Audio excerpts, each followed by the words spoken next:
Hey guys, welcome to CraterMania. I'm your host, the man they call Crater, and I'd like to welcome you back to my 500 movies in 2025 series.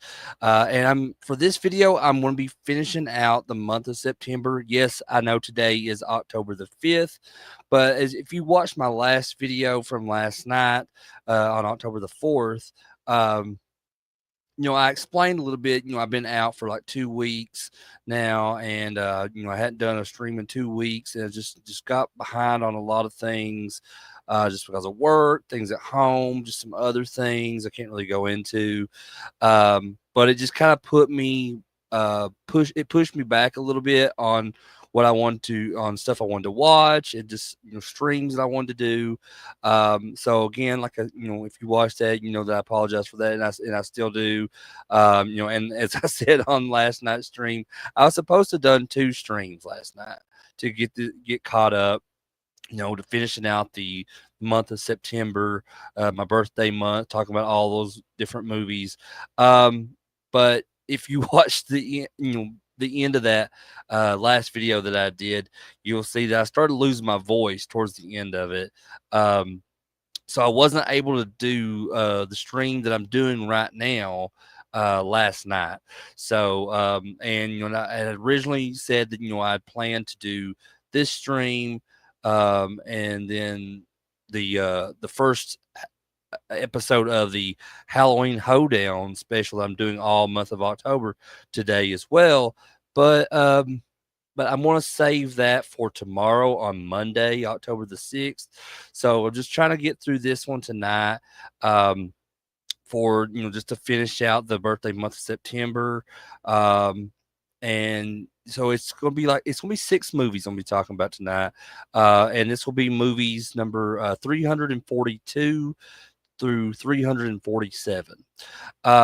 So although it is September is my birthday month, and a lot of these movies I've talked about, that I talked about in the month of September, were my favorites. I wanted to pick a couple favorites that were also my wife Candice's favorites as well. Because it was her birthday on September 20th. So I just want to kind of honor her by, talking about a couple movies that she loves. And the first movie I'm going to be talking about tonight is it's not her favorite movie based off this band, but it's just one of the ones that she really, would like for me to hear me talk about. And, because her favorite band of all time is the Beatles.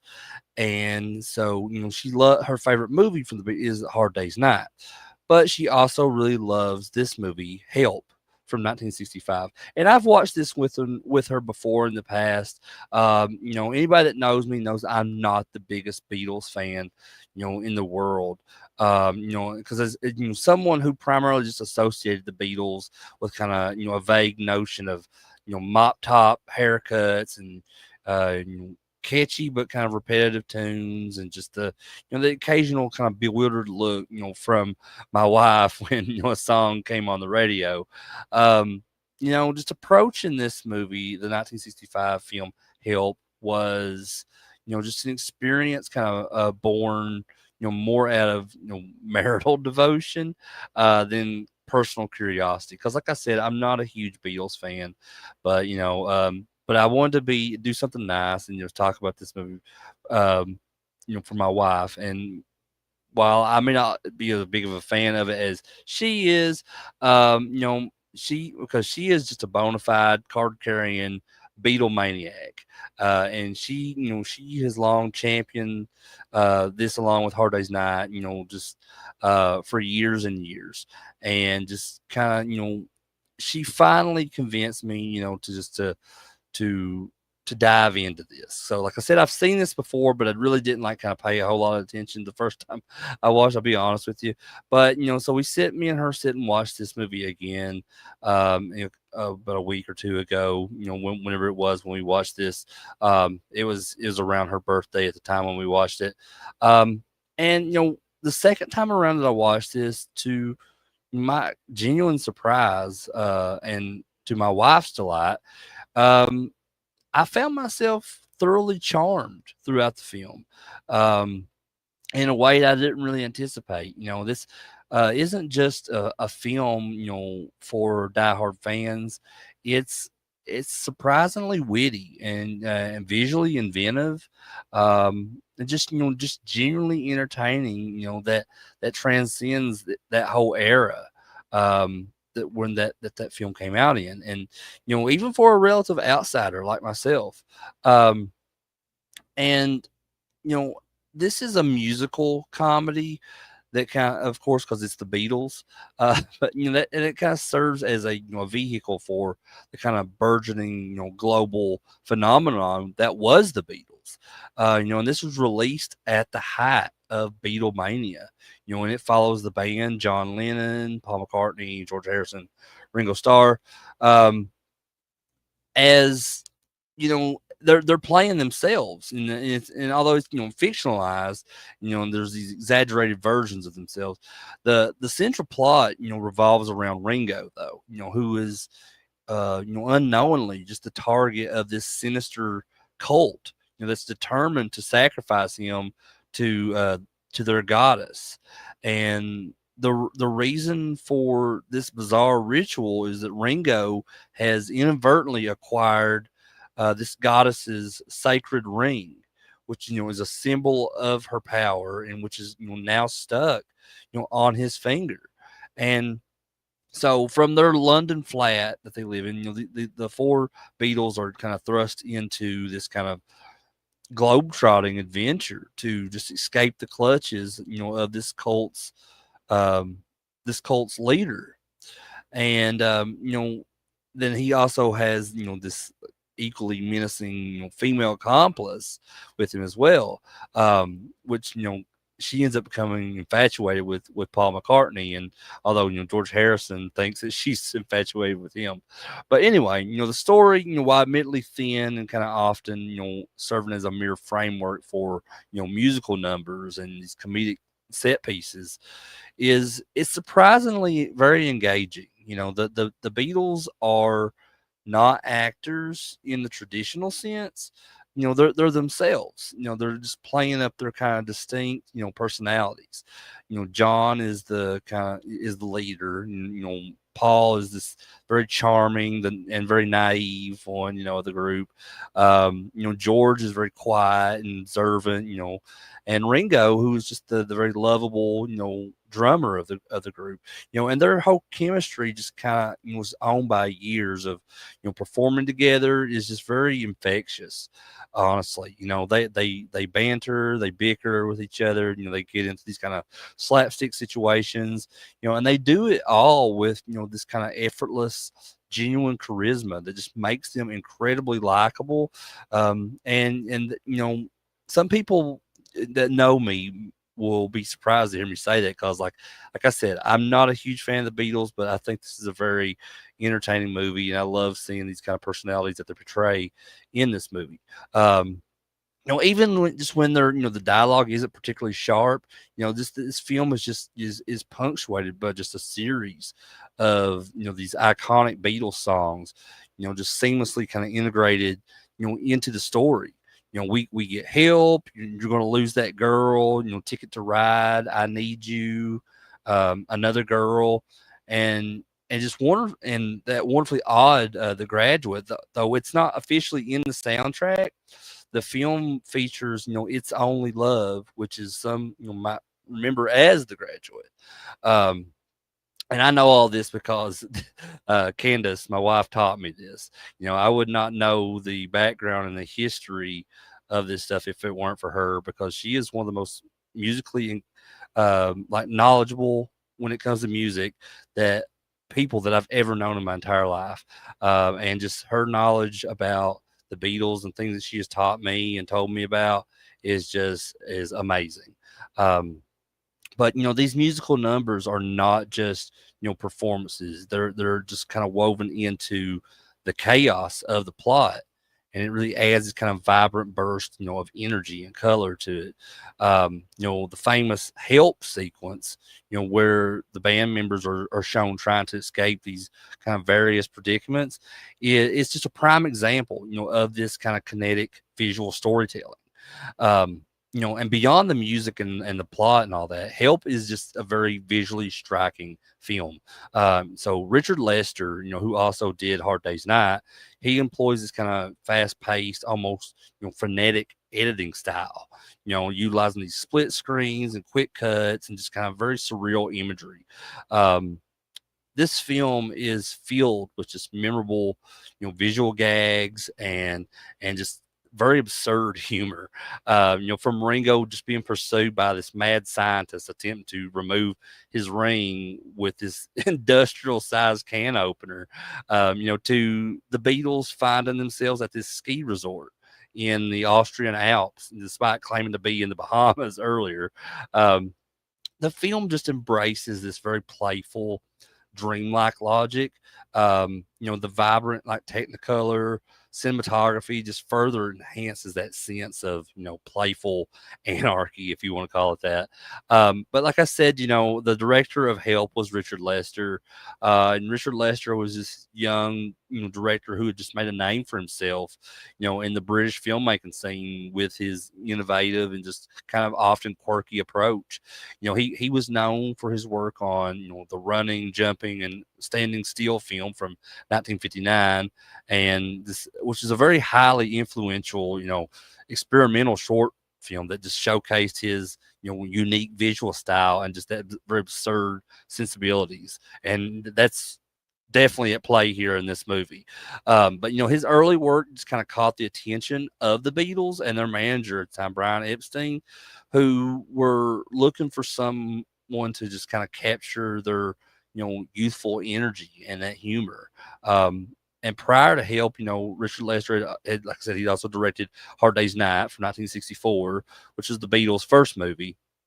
And that film was just a very critical and commercial triumph. It was lauded for its groundbreaking free cinema style, and just that ability to kind of capture that authentic spirit of the band.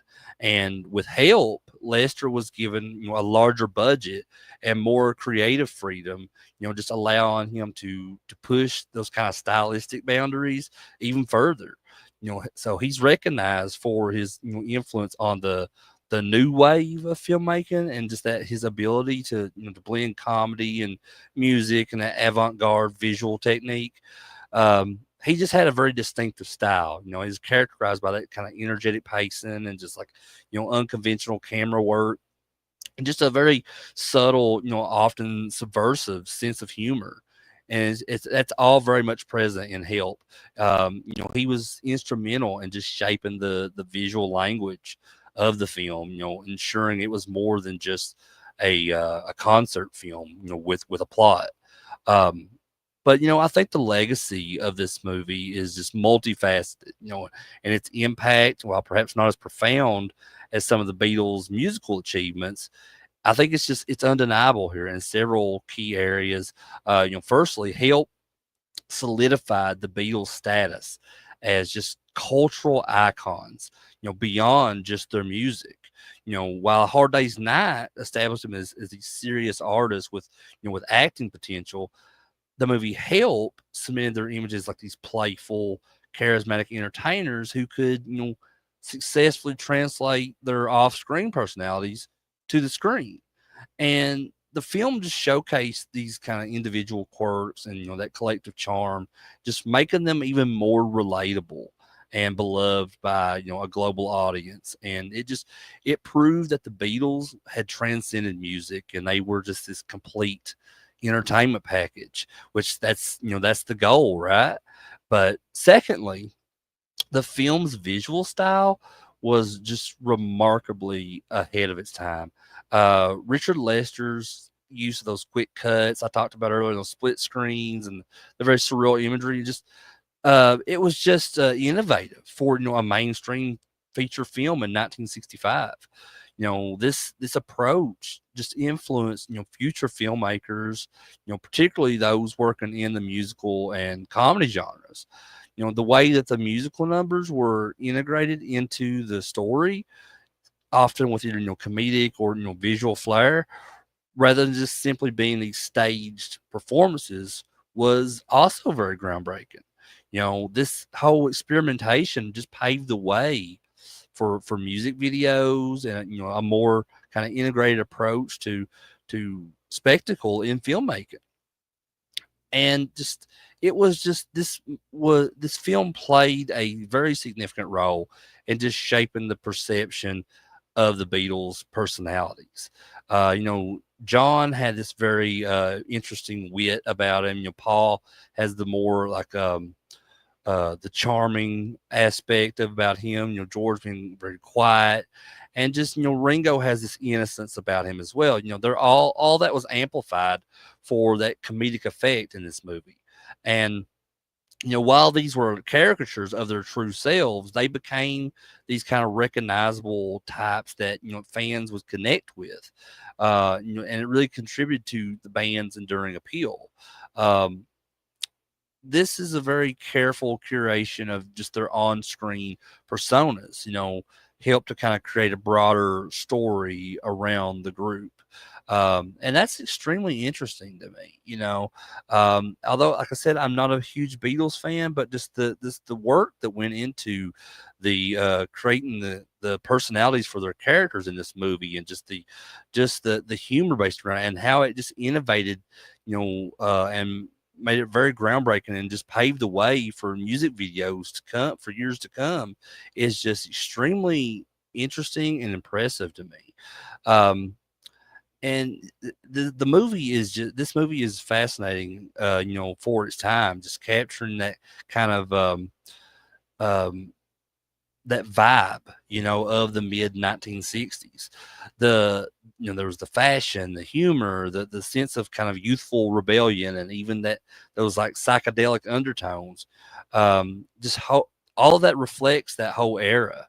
And the film's embrace of absurdity and its departure from kind of a conventional narrative, um, it mirrors that cultural shift that's happening at the time, where established norms were being questioned and challenged. But furthermore, the film's soundtrack, featuring all these classic Beatles songs, just contributed significantly to the album's success.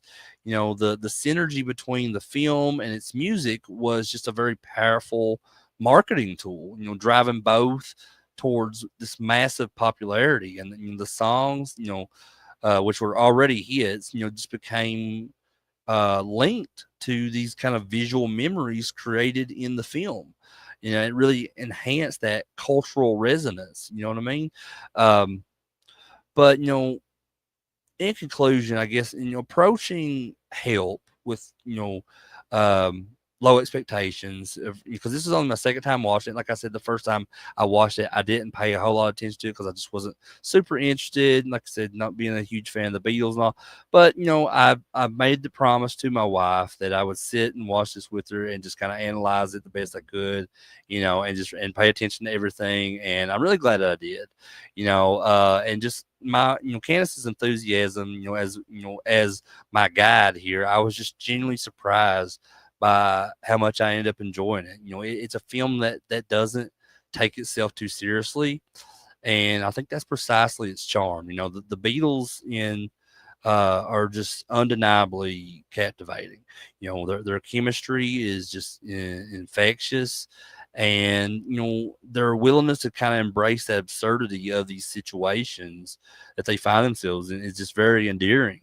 And Richard Lester's direction just injects that, a visual, very playful, often surreal sense of humor that just elevates the film beyond this kind of mere, vehicle for pop songs or whatever. Um, and while the plot might be nonsensical and the acting decidedly, kind of amateurish, because that's not their regular job as being actors. You got to cut them a break there, though. But this movie definitely succeeds. I think on its own terms. It's just this very vibrant explosion of just color and music and silliness. It's just a window into kind of a cultural moment. A celebration of just this energy of the Beatles, and surprisingly, just a genuinely fun cinematic experience. And just seeing my wife smile throughout the viewing was just a testament, to the film's enduring power. And I must admit, I found myself sharing in her enjoyment in several occasions in the film. But and for those who like me, have just previously kind of found themselves on the other side of the fence when it comes to Beatlemania, I think that this movie really offers a surprisingly enjoyable entry point into that kind of you know that world of the Beatles. And it's just a very joyous and chaotic movie. And definitely, I recommend to check it out. Even if you're like me, you're not a huge Beatles fan, or even if you don't like the Beatles at all. I think this movie is still worth checking out, just to kind of look at it from a different standpoint. I mean, yeah, there is Beatles music in there. If you don't like Beatles music, you may not like this movie. But definitely, I mean, the story surrounding it is just very entertaining. The acting is very silly and um, just very, like I said, very infectious. So yeah, definitely check this movie out if you ever get a chance. For the next movie, so this next movie is another movie that I watched in honor of Candice for her birthday. But this is also a movie that I grew up watching. I love this is Candace's favorite movie of all time. And this is something we definitely are on the same page about 100%. Because I love this movie. I had like toys from this movie. I had watched the cartoon all the time when I was a kid because I actually love the cartoon more than I do the movie. And well, that I can't say the same for Candace, but like she absolutely loves this movie. She can cite every word from this movie, and this is Beetlejuice from 1988. And with, there are films that we watch, and then there's films that just kind of embed themselves in our very being, just kind of shaping our sense of humor and just our appreciation for the absurd and just our that whole enduring love for cinema. And for me, and my wife Candace, Beetlejuice is definitely one of the most entertaining movies you could ever watch in your entire life because it's so off the wall. It's just a film that both me and Candace have cherished since childhood. It's just a very vibrant, tapestry woven from this dark humor and these very imaginative visuals and just an undeniable charm that just continues to captivate after all these years. It's also a film that just holds a very special place in in the heart of so many people, including myself and my wife. And for me and her, it just really makes our shared viewing experiences of this masterpiece from Tim Burton just a very truly cherished ritual for us. um this it isn't just a movie. It's a shared memory, just a testament to the power of that quirky type storytelling, and just a constant reminder of why we fell in love with each other. Well, it's one of the many reasons we fell in love with each other, but just kind of over this mutual adoration for this mischievous bio exorcist. um and Beetlejuice is just this supernatural comedy that defies easy categorization. Just a delightful disarray of gothic aesthetics and just slapstick absurdity. The story centers on Barbara and Adam Maitland, who's played by Gina Davis and Alec Baldwin, and they're this very sweet suburban couple who just unfortunately meet this untimely demise in a car accident shortly after buying their dream home. And so, returning to their beloved house, they discovered that their earthly stay has been extended, although in a spectral form. So they're dead, they're ghosts. They are, they're kind of tethered to this former abode and just facing this even more unsettling prospect, which is this family, the Dietzes, which is led by the very eccentric and artistic Delia, played by Catherine O'Hara here, and her uh, gothic teenager Lydia, played by Winona Ryder. And they purchased the house and are intent in transforming it into their kind of avant-garde vision of something, but so Adam and Barbara, they're trapped in this kind of purgatorial state. They're unable to interact with the living or venture beyond their properties boundaries. um they're desperate to just scare the living away, and just their attempts are just hilariously, inept, and just leading them to kind of consult a very peculiar handbook for recently deceased individuals. And this handbook points them towards this the only spectral entity with the reputation for just effectively haunting and expelling the living, and that's Beetlejuice. And here's where the true magic and chaos of Beetlejuice starts to unfold. So Beetlejuice, is this bioexorcist of just of questionable, very reputation he has, just even more questionable hygiene. Is just he's this very manic, and anarchic force of nature. Just and he's portrayed with just the by the legendary, and this is my wife's favorite actor of all time, Michael Keaton. He's just a con artist of the afterlife, where whose primary goal is just to be summoned and make a quick and a messy buck, pretty much. He's very crass, he's crude, just he's unpredictable. Just he's this walking, talking embodiment of the forbidden and the fantastical. His schemes to drive the Dietzes out of the house, often involving these kind of grotesque transformations, like when he turns into a snake and just has these very outrageous antics. Just predictably, they spiral out of control and just dragging the whole well-meaning Maitlands into all this chaos.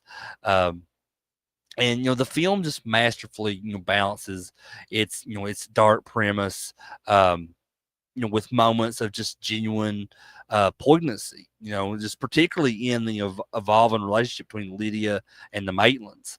And, Lydia, is feeling, ostracized and misunderstood by, her living parents, just finds a kinship with, the spectral couple, their shared sense of, being outcasts, and, although for, vastly, different reasons, creates a very tender, if unconventional bond.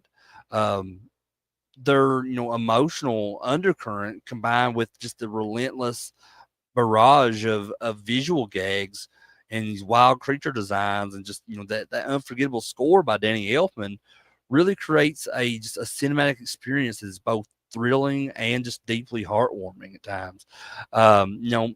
And the singular vision behind Beetlejuice belongs to the just the legendary Tim Burton.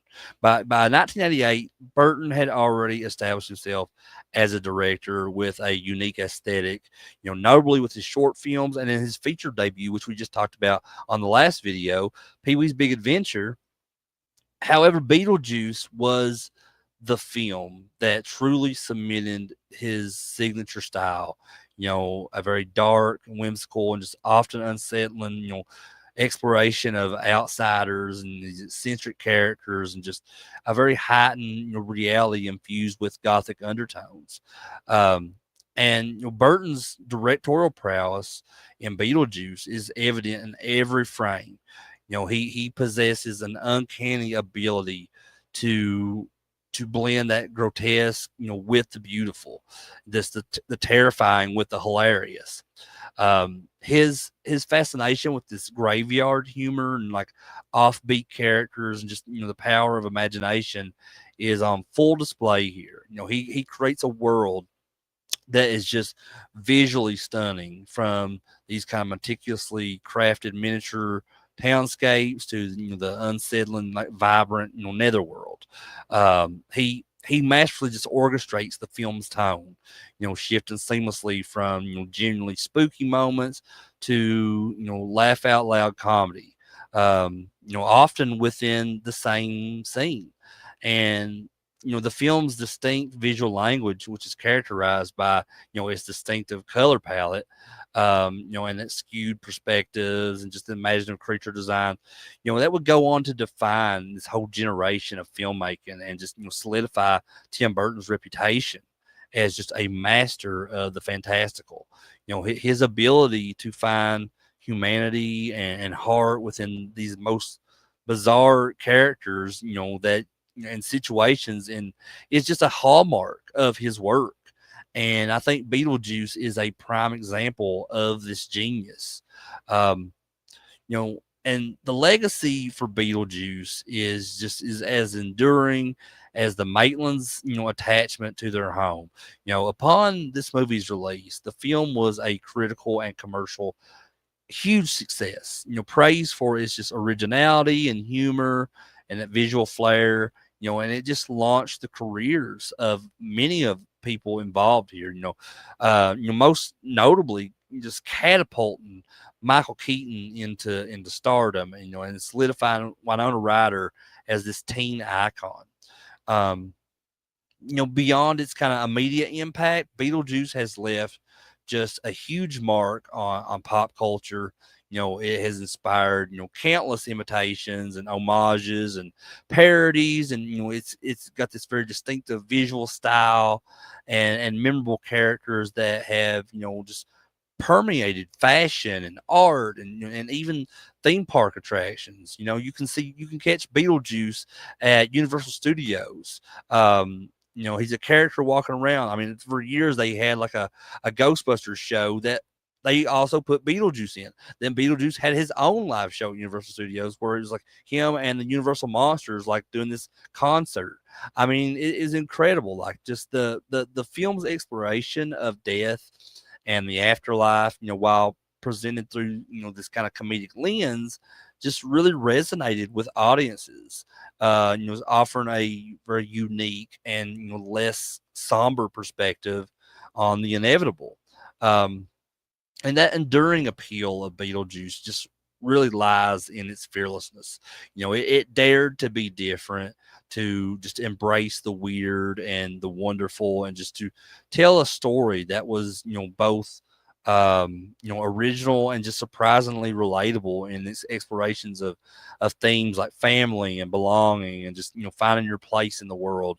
It proved that a dark sense of humor and a touch of the macabre would be incredibly entertaining and just and commercially viable.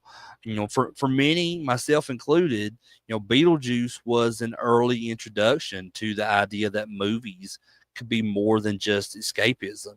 They could be these portals to entirely new worlds, populated by all these characters who, despite their strangeness, felt, remarkably real. Um, the film's willingness to push boundaries and its kind of unabashed embrace of the bizarre have cemented its status as a cult classic.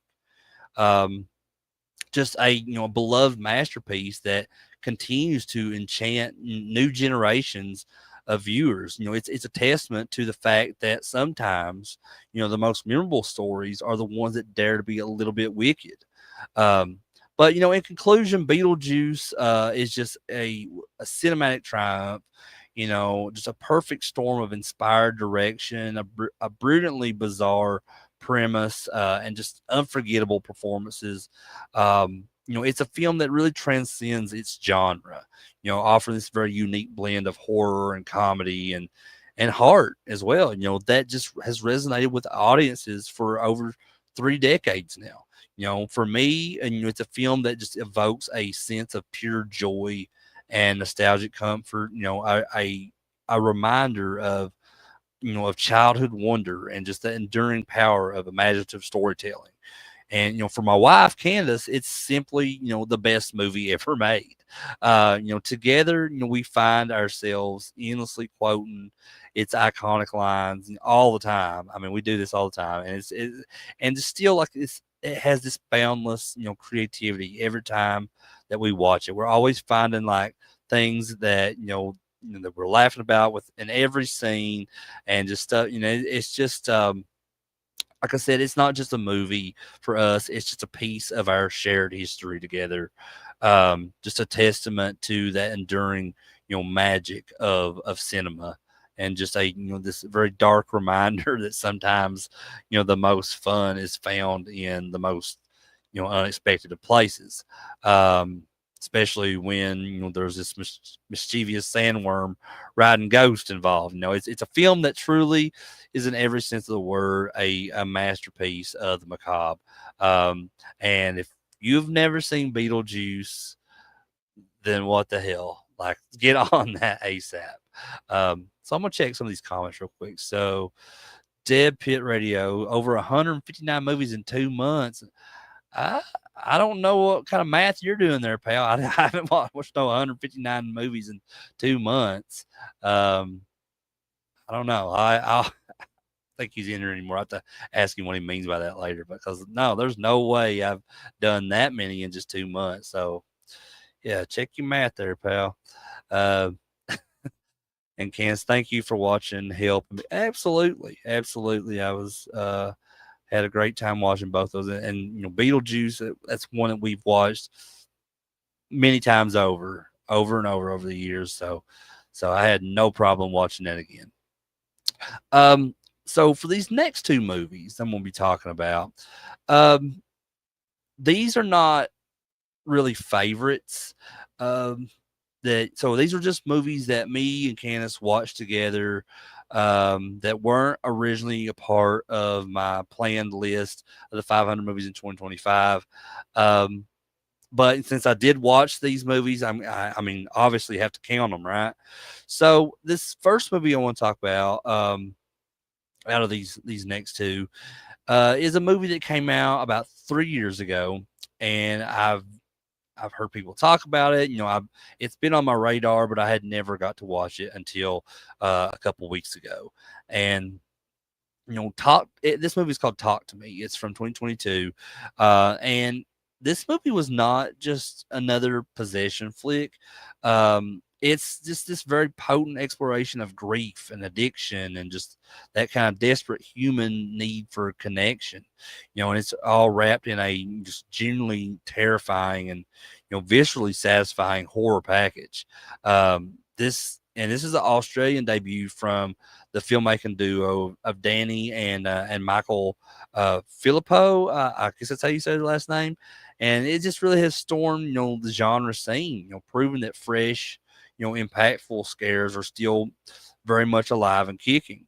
And this movie centers on this character named Maya, who is this teenager who is grappling with just the unresolved grief over her mother's disappearance years prior, and her life along with that of her best friend Jade, and Jade's younger brother Riley.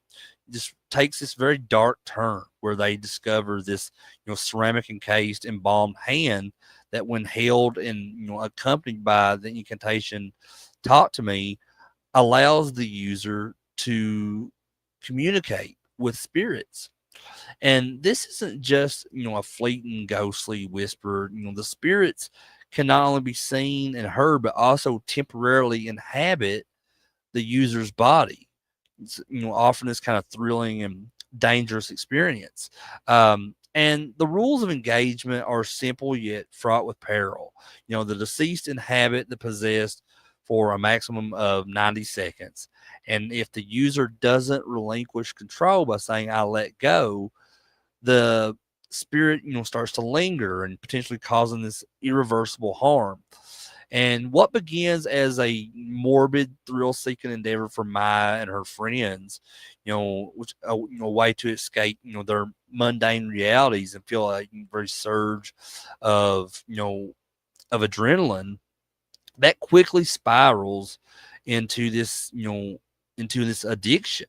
And Maya, particularly driven by her unresolved trauma, finds this kind of perverse comfort in the company of these spirits. Even when their presence turns malevolent. So the film just masterfully uses this supernatural premise to explore the destructive nature of just these unchecked desires and just this dangerous escapism that can arise from profound emotional pain.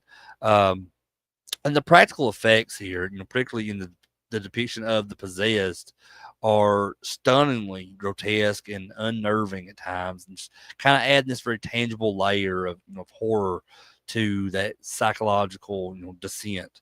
Um, and this movie marked the directorial debut, like I said, of Danny and Michael Filippo. Uh, Sorry if I'm butchering that last name, guys, but anyway, so these guys are twin brothers who you first gain notoriety for their massively popular YouTube channel. I forget the name of the YouTube channel, but if somebody can remember it, put it down in the comments. But they're just known for their very elaborate, often kind of death-defying, stunt videos, as well as parodying like pop culture with a kind of distinctively dark and humorous edge. So these brothers, and they bring a very raw and energetic and fearless approach to filmmaking. Their background and just creating viral content with limited resources has just clearly translated into a very keen understanding of audience engagement and just a willingness to push boundaries. Talk to Me is a testament to their ability to translate their signature brand of extreme creativity into a narrative feature that is both commercially viable and artistically resonant. Um, but the impact of Talk to Me on the horror genre, I think, is already significant, and its legacy is just kind of poised to grow. It's been lauded for its originality in a genre, often accused of rehashing familiar themes. And the film's success has just reignited interest in elevated horror that just kind of prioritizes that thematic depth alongside these visceral scares. Um, and just the brothers that made this movie, their kind of handling of adolescent anxieties and just their ability to craft these genuinely disturbing imagery have just really cemented their place as these exciting new voices in horror. And furthermore, Talk to Me has just served as a very powerful platform for discussions about mental health and grief and just the kind of insidious nature of addiction. Using this supernatural as a potent metaphor. You know what I mean? It's and just the international uh, critical acclaim and the strong box office performance have really paved the way for future projects for these brothers. Suggesting just kind of a sustained influence on the landscape of modern horror filmmaking. Um, it's proven that innovative storytelling and kind of a fearless embrace of the macabre has really created this lasting impression on us as a society. Um, but Talk to Me was a phenomenal debut. I think that delivers on every level. It's a film that will definitely linger in your thoughts for a while after you've watched it. Not just for the jump scares and the gore and all that, but just kind of that that exploration of that human vulnerability. It definitely gets you thinking for sure.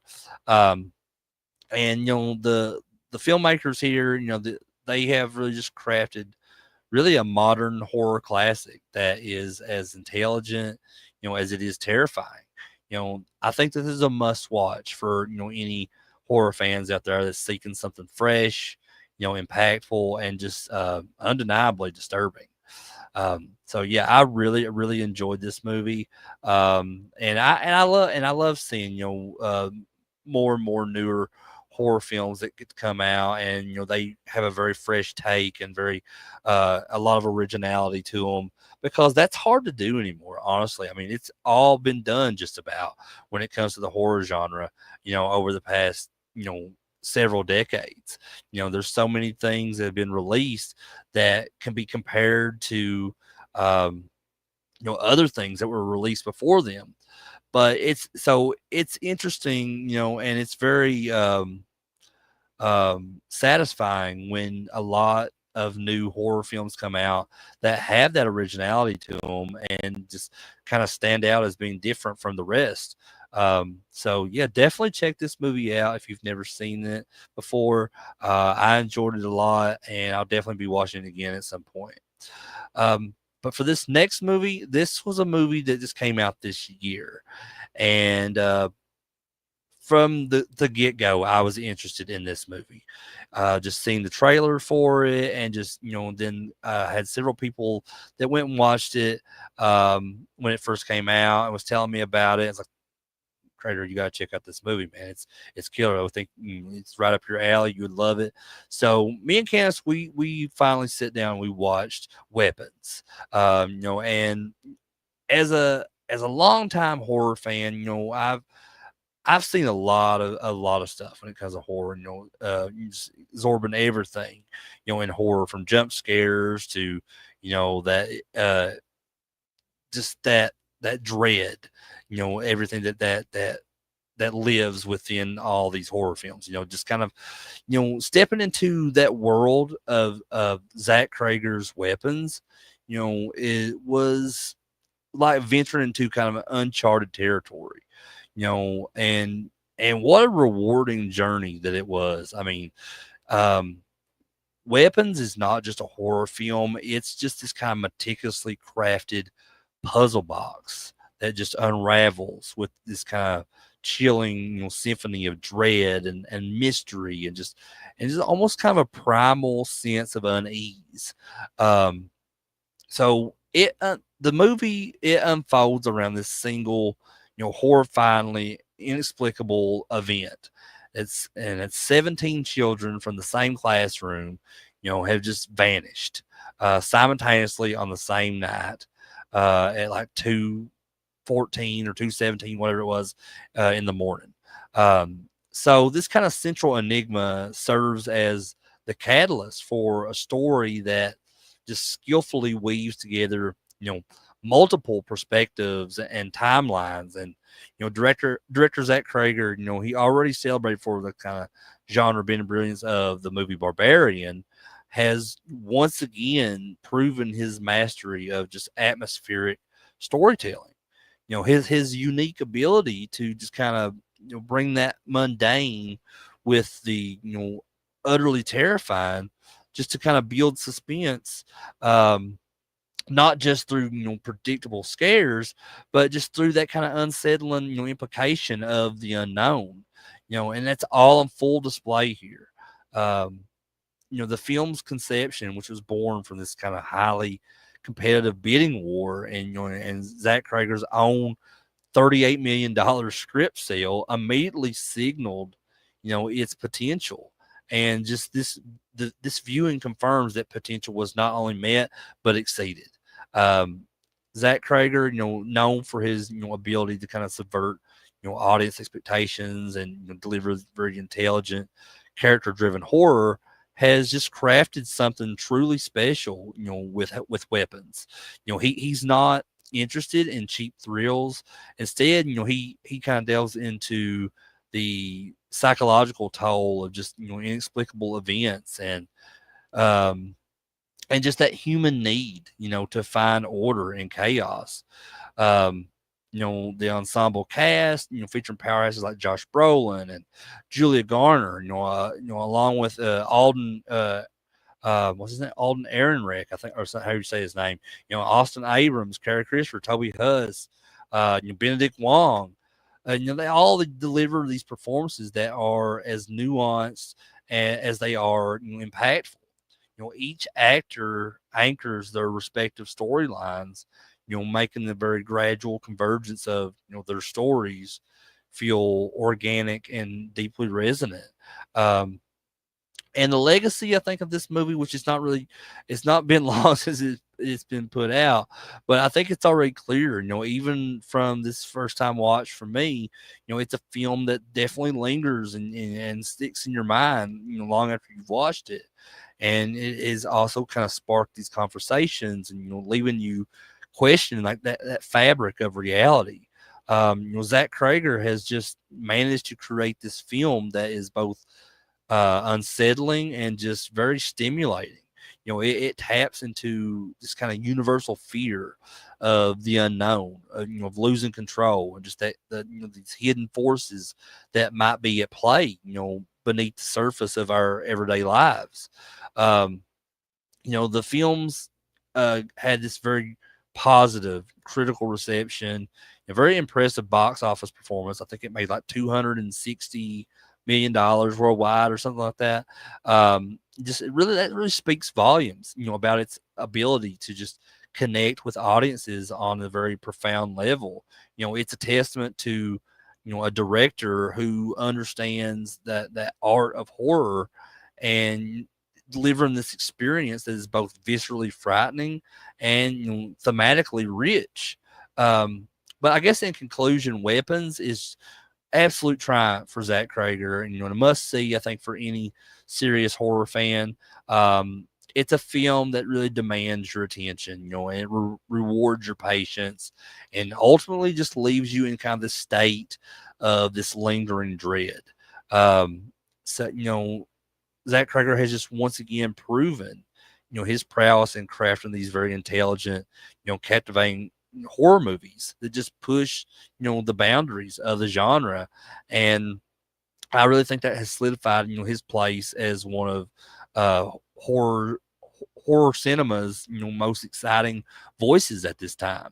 Um, so this first encounter with weapons was just an unforgettable descent into this world where the unimaginable becomes terrifyingly real. And just the way this movie ends, I would love to see a sequel to this. And I don't know how you would do a sequel to this, honestly. But if Zach Krager can find a way, I would be more than happy to see that. So yeah, definitely watch Weapons if you haven't. I don't know if it's on any streaming services right now. I had to get it offline to try to watch it, and it was like I said, any way that you can find this movie to try to watch it, do it, because like this is, if you're a horror fan, this is a must see for sure. Um, but moving on now to the last two movies for the birthday month of CraterMania. Um, so yeah, like I said, I started this video off talking about Help and Beetlejuice, which were in honor of my wife Candice because of her birthday on September the 20th. Um, but I'm ending this now with two movies because it was my birthday on September the 28th, and these are two of my favorite birthday themed horror films. Um, and the for the first one, this is one I have seen several times over the years. And the last movie we'll be talking about tonight is a movie that I just watched for the first time last year, and it ended up being one of my uh, favorite early 80s slashers that there is. But before we get to that one, let's talk about this first movie, which is one of up there is probably my favorite birthday themed horror movie that there is. And I've seen this movie several times over the years, just a huge fan of it, and that's Happy Birthday to Me from 1981. And any devoted fan of horror and the slasher genre, the early 1980s just represents a very golden age for horror, in a sense, because amidst the kind of iconic franchises and the groundbreaking gore, you know, this film, Happy Birthday to Me, is often whispered about, sometimes misunderstood, but ultimately deserving of its place, in the world of slashers. Um, and this film is just a kind of potent cocktail of suburban unease, this escalating dread and just shockingly, creative kills, has cemented itself as a personal favorite for me and countless other slasher fans. It's a film that, despite its occasional, narrative quirks, just delivers the suspense, the mystery, and just that sheer, visceral thrill that defines, the best of the genre. Um, and Happy Birthday to Me just kind of plunges us into this seemingly suburban world of this Crawthorne High School, where this group of popular teenagers are celebrating just the onset of their senior year. And at the heart of the story is Virginia, played by Melissa Sue Anderson, also known as Mary Ingalls on Little House on the Prairie. And Virginia, which is ironic because this is doing this movie for my birthday, and the main character being named Virginia, which is my mother's name. Um, but anyway, Virginia is just this seemingly kind of well-adjusted young woman who is recovering from this traumatic car accident just a year prior, and this accident left her with amnesia and this fractured social life, forcing her to kind of rebuild these connections with both old friends and a new perhaps more brooding boyfriend, Tom. And as Virginia attempts to kind of reintegrate into her old life, this sinister presence begins to stalk her, in her circle of friends. And the film just masterfully builds suspense by introducing a series of brutal and inventive murders that occur with this kind of unsettling regularity. Um, the initial victims are often peripheral figures. Their deaths serving as kind of this ominous warning, of the terror to come. Um, and so as the body count starts to rise, the suspicion begins to fall on those closest to Virginia, kind of creating this palpable sense of paranoia and distrust within the group. Um, so the film just expertly plays with audiences' expectations, kind of planting seeds of doubt and leading us down this kind of path of misdirection. Just keeps us guessing till the very end. And what truly sets this movie apart, even among its kind of slasher contemporaries, is just that sheer creativity of the murder sequences. While some slashers, rely on just repetitive, stab and slash tactics, um, this movie, went the extra mile to craft, these memorable and often, disturbing, demises of people. We witness a victim gruesomely dispatched by a garden tool in just this very horrifyingly mundane setting. Another met with this with involved this beloved pet, and just a particularly iconic sequence involving this surprisingly lethal barbell, which is hilarious, which you find out like who the killer is and everything, like how that was even possible. But these kills are not just gratuitous; they are often staged with this kind of dark sense of humor, and this kind of perverse ingenuity that just leaves this lasting impression. And the film just also excels in its kind of use of atmosphere. The quiet suburban streets, the dimly lit school hallways, and just the isolated cabins all contribute to this kind of growing sense of unease. And the score here, while sometimes kind of bordering on the very cheesy, uh, it effectively amplifies the that tension, and then really punctuates that moments of just shocking violence.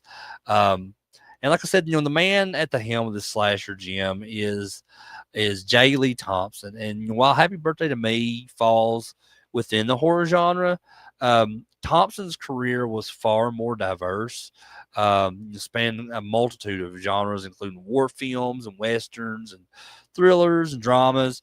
Um, he's perhaps best known for his gritty and action packed thrills like The Guns of Navarone and Cape Fear and The Dirty Dozen. But Thompson wasn't afraid, to tackle intense and often violent subject matter, a sensibility that undoubtedly translated into his foray into the slasher realm. Interestingly, Thompson's involvement in Happy Birthday to Me was somewhat of a late addition. He took over the project after the original director had departed. Um, and despite this, he injected his characteristic pacing, and just a keen eye for suspense into the film. And while some critics, might point to a certain unevenness in tone, um, a common characteristic of collaborative, or late stage, directorial changes, Thompson's ability to just craft impactful, set pieces and just build tension is just undeniably present here. His experience in directing these kind of large scale, action and suspenseful stories really provided, a solid foundation for just that escalating terror that is in Happy Birthday to Me. He understood how to create this sense of threat and deliver these visceral, payoffs, just making him a surprisingly effective choice for this particular slasher. Um, and Happy Birthday to Me may not have achieved, the cultural saturation of just of Halloween or Friday the 13th, but its legacy within the slasher fan community is definitely undeniable and arguably more nuanced. For a dedicated slasher enthusiast like myself, the film just represents a pinnacle of creative kills and just a masterclass in misdirection. It's a film that, upon repeat viewings, just reveals new layers and just cleverly, place clues, just rewarding the viewer overall. Um, and its influence can be seen in subsequent slasher films that sought to inject more, imaginative and varied deaths into their stories. The film's just willingness to experiment with different types of weaponry and scenarios for its murders just pushed the boundaries of what audiences were expecting from the genre at the time.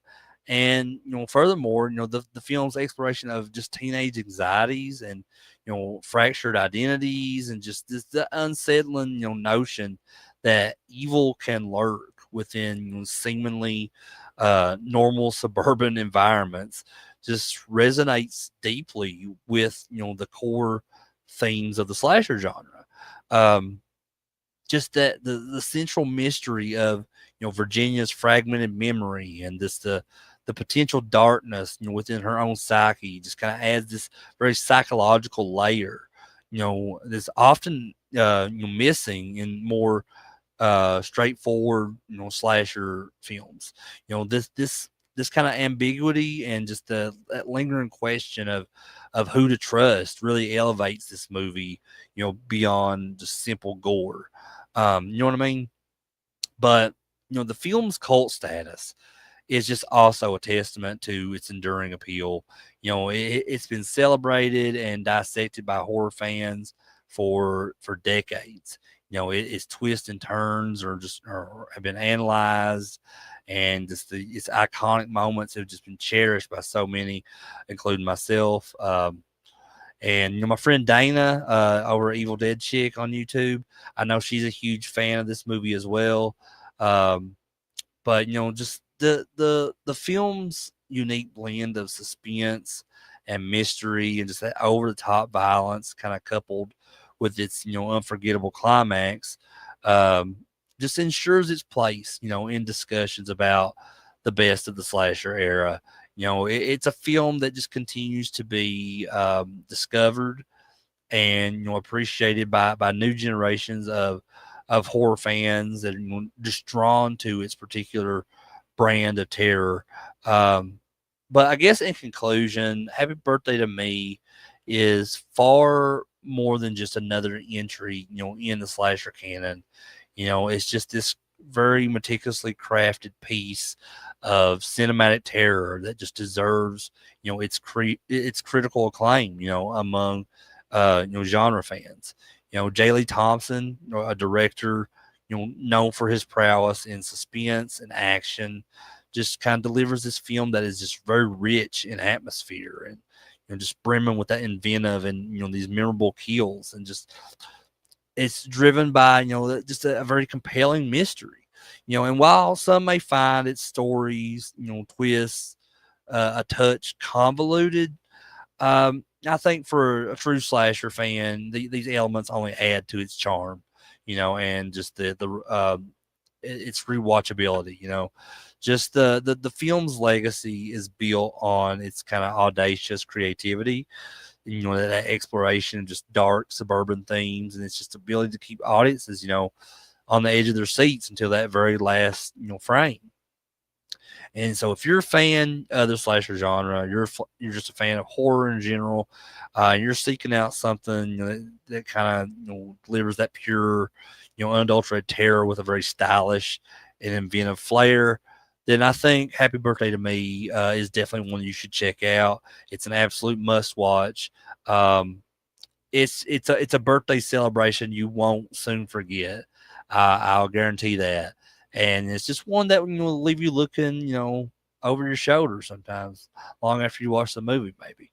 Um, but that brings me to the last movie that we'll be talking about for the September birthday month, the birthday month of CraterMania.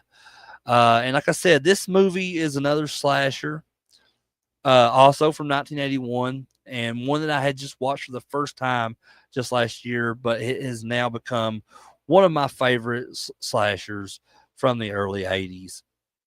And, like, again, just going back into being a slasher fan for so many years, the genre is more than just a collection of gore and jump scares. Um, it's just, it's a tapestry woven with these iconic villains, memorable kill scenes, a creeping sense of dread that just, lingers with you for forever and ever. Um, and just within this kind of, rich landscape, Bloody Birthday stands as a very peculiar, um, but undeniably potent gem of a slasher.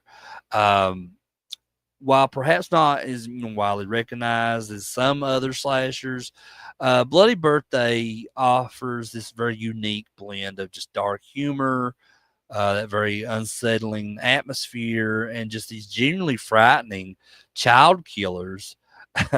And that's not really a spoiler. Like, pretty much right off the bat that the killers in this movie are the kids. And I just think that solidifies, its place as a cult classic, deserving of a deep dive from any true horror fan. Um, so Bloody Birthday isn't your typical slasher, that relies on a mass supernatural killer or a vengeful ghost or whatever. Instead, just the terror within this movie stems from a far more insidious source, in my opinion, and it's these innocent looking kids. The film centers on this group of these three children that were born on the same day, um, which was just during this rare astrological alignment, this total solar eclipse.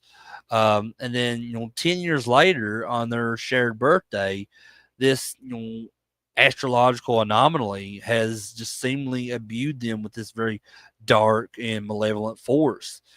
So as they're approaching their 10th birthday, a series of these increasingly brutal and bizarre murders start to plague the town.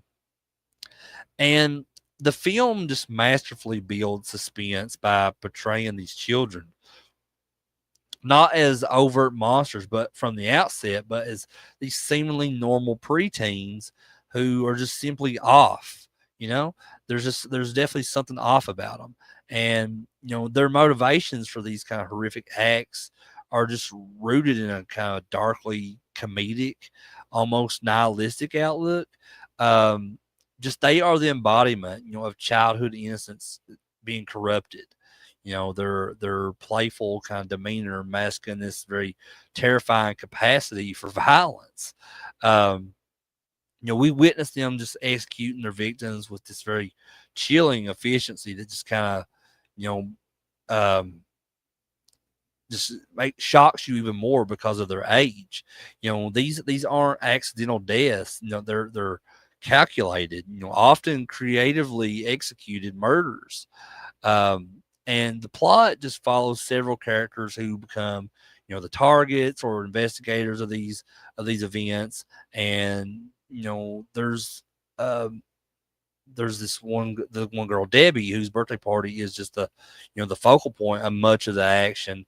And just there's these other two boys, I can't remember their names right off, but they're all they become increasingly aware of like their own sinister nature, sleep, and just the adults in their lives are just oblivious or dismissive, just kind of attributing these strange occurrences of typical childhood mischief or accidents.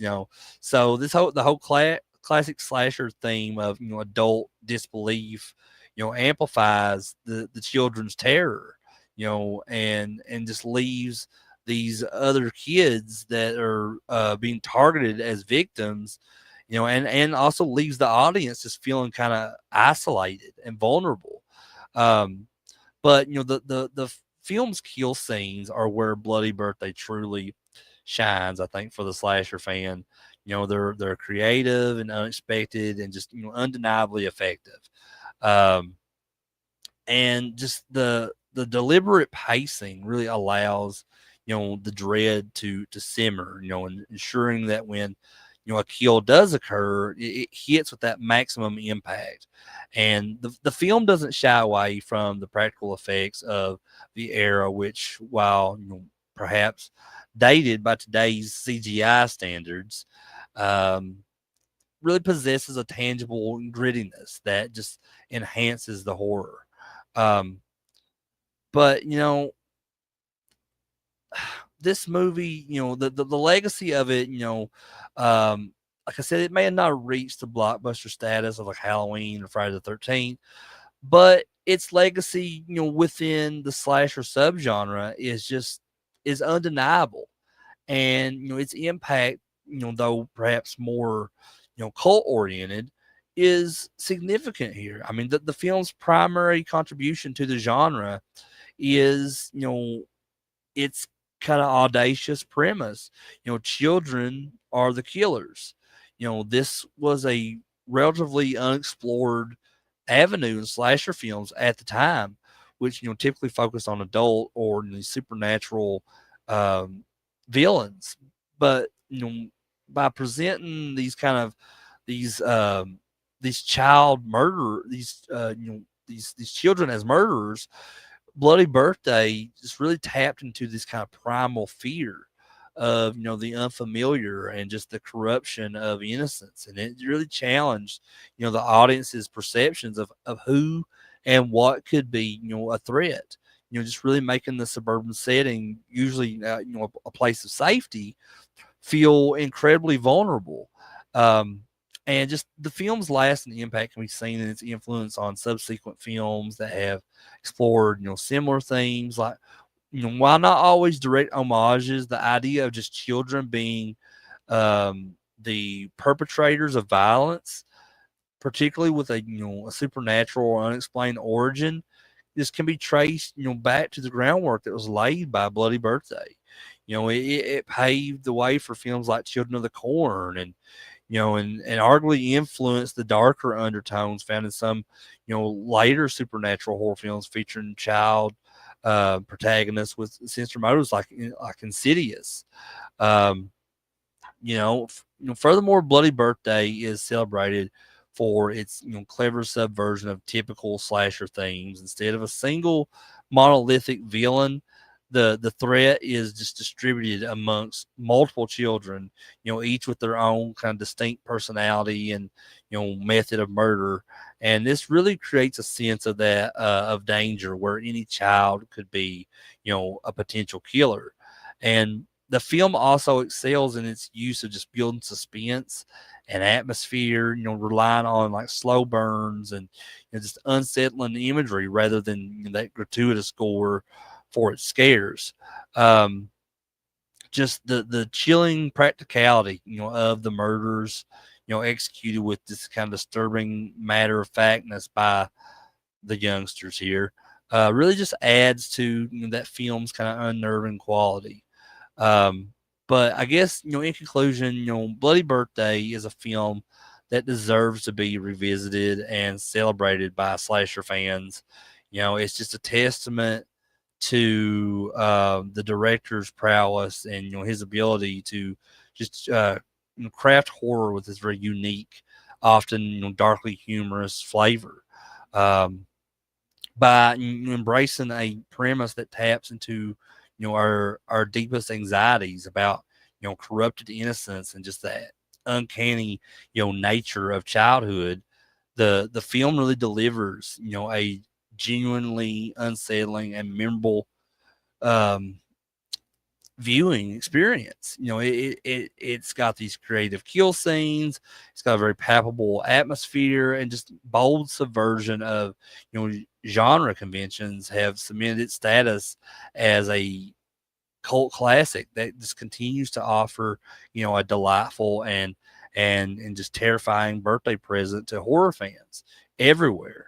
So for those seeking a slasher film um, that offers more than just predictable scares, I think Bloody Birthday is a must watch. It's a chilling reminder that sometimes the most innocent faces hide the most terrifying intentions. So you definitely check out Bloody Birthday, especially if you're a slasher fan. This is one that you do not want to pass up.